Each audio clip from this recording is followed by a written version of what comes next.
बऱ्याच दिवसातले mini blog बनवून घेतले पण तेलगुन खाऊन गोल गोल बोलून मी आजच्या ब्लॉगला गेली सुरुवात केली. निघलो तसाच बाहेर. ती काही नाही बोलतं केसानं हात फिरवायची सवय. तसंच आलो इकडे श्यामाची आंघोळ चालू होती ना. वर्षा उतरवलेली ठिंगी होती नुसती आग. इकडून तिकडून नेत होता फरफडी. तसंच आलो भेंडीला आलो. चपलानं बुटा बघल्या. एक जोर दोन जोर असं करून एक चप्पलने एक जोर बुटांचा घेतला.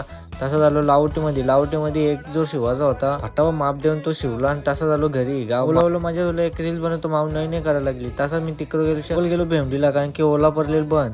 ओलाला भरायची होती टेम्पो मध्ये. 5 जण बिलकलो. ओलाला भरली टेम्पो मध्ये. फटाफट तसा निघलो ओला घेऊन घरी. बंद पडलेलं ओला टाकली टेम्पो मध्ये ना. पिक करीत अख्ख्या रस्त्याला आलो घरी आलो ना. टिंगीच्या तुला सेल्फी काढतो. टिंगी नुसता अंगावर येत होता. बोलो मारू बिरू नको. त्याला बोलो आरामशीट आपण आता शिंगा उकडले त्याला वाफा निघत द्या गरम. संपूपर्यंत आपल्या ब्लॉगला लाईक करा, कमेंट करा, शेअर करा आणि सबस्क्राईब करायला विसरू नका. चला बाय.